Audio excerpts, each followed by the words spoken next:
Hi hello ನಮಸ್ತೆ ಸ್ನೇಹಿತರೆ, ಎಲ್ರಿಗೂ ಕೂಡ ಮತ್ತೊಮ್ಮೆ ನಿಮ್ಮ ಯೂಟ್ಯೂಬ್ ಚಾನಲ್ಗೆ ಪ್ರೀತಿಯ ಸ್ವಾಗತ. ಯಾರು ಚಾನಲ್ಗೆ ಸಬ್ಸ್ಕ್ರೈಬ್ ಮಾಡಿಲ್ಲ ಸಬ್ಸ್ಕ್ರೈಬ್ ಮಾಡಿ. KPSCಯ ಒಂದು PDO ನಾನ್ HK ಎಕ್ಸಾಮ್ ಯಾರೆಲ್ಲ ಬರ್ತಿದ್ರಿ, ನಿಮ್ಮ ಒಂದು ಕಡ್ಡಾಯ ಕನ್ನಡ ಪರೀಕ್ಷೆ ಫಲಿತಾಂಶ ಈಗಾಗಲೇ KPSCಯ ವೆಬ್ಸೈಟ್ ಅಲ್ಲಿ ಪ್ರಕಟ ಆಗಿದೆ. ಸೊ ನೀವು ಇಲ್ಲಿ ಹೆಂಗ್ ಚೆಕ್ ಮಾಡ್ಕೊಳ್ಬೇಕು ಅದು ಎಲ್ಲ ತುಂಬಾ ಹೇಳ್ತಾ ಇದ್ರಿ. ಅಂಡ್ ಅದರ ಜೊತೆ KPSC ಒಂದು ಕಡ್ಡಾಯ ಕನ್ನಡ ಒಂದು ಪ್ರಮಾಣ ಪತ್ರವನ್ನು ಹೆಂಗ್ ಡೌನ್ಲೋಡ್ ಮಾಡ್ಕೊಳ್ಳೋದು ಅನ್ನೋದ್ರ ಬಗ್ಗೆ ಪ್ರಶ್ನೆನ ಕೇಳ್ತಾ ಇದ್ರಿ. ಸೊ ಅದ್ರ ಬಗ್ಗೆ ಈ ವಿಡಿಯೋದಲ್ಲಿ ನಿಮಗೆ ಕ್ಲಾರಿಟಿ ಕೊಡ್ತೀನಿ.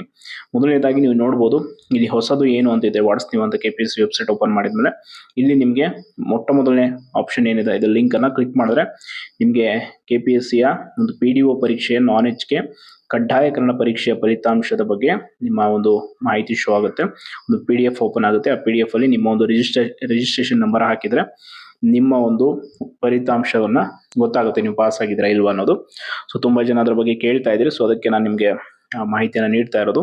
ಅಂಡ್ ಇದಾದ ನಂತರ ನೀವು ಕಡ್ಡಾಯ ಕನ್ನಡ ಪ್ರಮಾಣ ಪತ್ರವನ್ನು ಹೆಂಗ್ ಡೌನ್ಲೋಡ್ ಮಾಡ್ಕೊಳ್ಳೋದು ಅಂತ ಕೇಳಿದ್ರೆ ಇಲ್ಲೇ ಇದೆ ನೋಡಿ, ಡೌನ್ಲೋಡ್ ಅನ್ನೋ ಆಪ್ಷನ್ ಇದೆ ವೆಬ್ಸೈಟ್ ಅಲ್ಲಿ. ಈ ವೆಬ್ಸೈಟ್ಗೆ ಹೋದ್ಮೇಲೆ ನೀವು ಇಲ್ಲಿ ಕಡ್ಡಾಯ ಕನ್ನಡ ಪ್ರಮಾಣ ಪತ್ರ ಅನ್ನೋ ಒಂದು ಆಪ್ಷನ್ ನಿಮಗೆ ತೋರಿಸುತ್ತೆ. ಇಲ್ಲಿ ಅಂದ್ರೆ ಒಂದು ಆಪ್ಷನ್ ಇದೆ.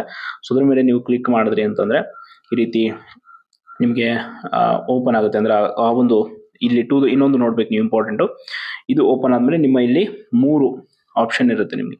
ಅಂದ್ರೆ 3 ರೀತಿಯಾಗಿ ನೀವು ಡೌನ್ಲೋಡ್ ಮಾಡ್ಕೋಬಹುದು. ಅಂದ್ರೆ ನಿಮ್ಮ ಮೊಬೈಲ್ ಸಂಖ್ಯೆ, ಎನ್ರೋಲ್ಮೆಂಟ್ ನಂಬರ್, ನೋಂದಣಿ ಸಂಖ್ಯೆಯನ್ನು ಹಾಕಿ ಪಾಸ್ವರ್ಡ್ ಅನ್ನು ಹಾಕಿದ್ರು ಕೂಡ ನಿಮಗೆ ಸೈನ್ ಇನ್ ಮಾಡ್ಕೊಂಡ್ರಿ ಅಂತಂದ್ರೆ ಓಪನ್ ಆಗುತ್ತೆ. ಅಥವಾ ಮೊಬೈಲ್ ನಂಬರ್ ಅನ್ನ ಹಾಕಿ ಪಾಸ್ವರ್ಡ್ ಅನ್ನು ಕೂಡ ಹಾಕ್ಬೋದು. ಅಥವಾ ಇಮೇಲ್ ವಿಳಾಸ ಇದ್ರೆ ಅದನ್ನ ಕೂಡ ಹಾಕಿ ನೀವು ಪಾಸ್ವರ್ಡ್ ಹಾಕಿ ಸೈನ್ ಇನ್ ಕೊಟ್ರಿ ಅಂತಂದ್ರೆ ಸರ್ಟಿಫಿಕೇಟ್ ನಿಮ್ದು ಡೌನ್ಲೋಡ್ ಆಗುತ್ತೆ. ಸೊ ಈ ರೀತಿಯಾಗಿ ನೀವು ಸರ್ಟಿಫಿಕೇಟ್ ಅನ್ನ ಡೌನ್ಲೋಡ್ ಮಾಡ್ಕೊಳ್ಬಹುದು. ಇಲ್ಲಿ ಇಂಪಾರ್ಟೆಂಟ್ ಏನು ಅಂತಂದ್ರೆ ಕಡ್ಡಾಯ ಕನ್ನಡ ಪ್ರಮಾಣ ಪತ್ರ ಬಿಫೋರ್ 2024 ಅಂತ ಇದೆ. ಅಂದ್ರೆ ನಿಮ್ದು 2024 ಹಿಂದಿನದಾದ್ರೆ ಇಲ್ಲಿ ಈ ಒಂದು ಇದ್ರ ಮೇಲೆ ಕ್ಲಿಕ್ ಮಾಡ್ಬೇಕು ನೀವು. ಅಥವಾ 2024 ಆದ ನಂತರದ್ದು ಅಂತಂದ್ರೆ ಈಗ ಹೊಸದಾಗಿ PDO ಬೇರೆ ಬೇರೆ ಎಕ್ಸಾಮ್ಸ್ ಆದ್ರೆ ಕಡ್ಡಾಯ ಕನ್ನಡ ಪ್ರಮಾಣ ಪತ್ರ ಇಲ್ಲಿ ಆಪ್ಷನ್ ಏನು ತೋರಿಸ್ತಾ ಇದೆ ಅದನ್ನ ನೀವು ಕ್ಲಿಕ್ ಮಾಡಿ ಡೌನ್ಲೋಡ್ ಮಾಡ್ಕೊಳ್ಬಹುದು. ಇಲ್ಲಿ ನಿಮಗೆ PDO ವಿಚಾರವಾಗಿ ಇನ್ನೊಂದು ಇಂಪಾರ್ಟೆಂಟ್ ವಿಷಯವನ್ನು ಕೂಡ ಹೇಳ್ತೀನಿ.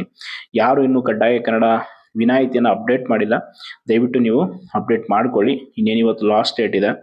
ನಿಮಗೆ ಮತ್ತೆ ಕೂಡ ಇದ್ರ ಬಗ್ಗೆ ಎಕ್ಸ್ಟೆಂಡ್ ಮಾಡ್ಬೋದಾ ಡೇಟು ಅನ್ನೋದು ಕನ್ಫರ್ಮ್ ಇಲ್ಲ. ಆದಷ್ಟು ಇವತ್ತು ಅಪ್ಡೇಟ್ ಮಾಡ್ಕೊಳ್ಳಿ. ಯಾರಿನ್ನು ಸರ್ಟಿಫಿಕೇಟ್ ಅನ್ನ ಡೌನ್ಲೋಡ್ ಮಾಡ್ಕೊಂಡಿಲ್ಲ ಡೌನ್ಲೋಡ್ ಮಾಡ್ಕೊಳ್ಳಿ.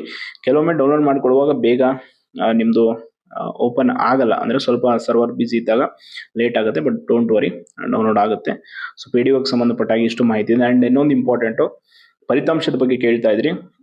ನಾನು ಈ ಹಿಂದೆ ಕೂಡ ಹೇಳಿದ್ದೆ, ಫಲಿತಾಂಶ ಸ್ವಲ್ಪ ತಡ ಆಗ್ತಾ ಇರೋದಕ್ಕೆ ಕಾರಣ ಏನು ಅಂತಂದ್ರೆ ಕಾರ್ಯದರ್ಶಿಯವರ ವರ್ಗಾವಣೆ. ಸೊ ಈಗ ಹೊಸ ಕಾರ್ಯದರ್ಶಿಯವರು ಬಂದಿಲ್ಲ. ಈಗ ಆಲ್ರೆಡಿ ವಿಶಾಲ್ ಸರ್ನೇ ಕಂಟಿನ್ಯೂ ಮಾಡ್ತೀವಿ ಅಂತ ಹೇಳಿದಾರಂತೆ. ಆಸ್ ಸೂನ್ ಆಸ್ ರಿಸಲ್ಟ್ ಬರುತ್ತೆ, ಮೊದಲು HK 1/3 ಲಿಸ್ಟ್ ಬರುತ್ತೆ, ಅದಾದ ನಂತರ ನಾನ್ HK ಬರುತ್ತೆ. ಈಗ ಆಲ್ರೆಡಿ ಎರಡೂ ಕೂಡ ಕಡ್ಡಾಯ ಕನ್ನಡ ರಿಸಲ್ಟ್ ಡಿಕ್ಲೇರ್ಡ್ ಆಗಿರೋದ್ರಿಂದ ಇನ್ನು ನೆಕ್ಸ್ಟ್ 1/3 ಲಿಸ್ಟ್ ನಾವು ಎಕ್ಸ್ಪೆಕ್ಟ್ ಮಾಡ್ಬೋದು. ರಿಸಲ್ಟ್ ಬರುತ್ತೆ. ಯಾರೆಲ್ಲ ರಿಸಲ್ಟ್ಗಾಗಿ ವೇಟ್ ಮಾಡ್ತಾ ಇದ್ರೆ ಆಲ್ ದಿ ಬೆಸ್ಟ್. ಧನ್ಯವಾದಗಳು.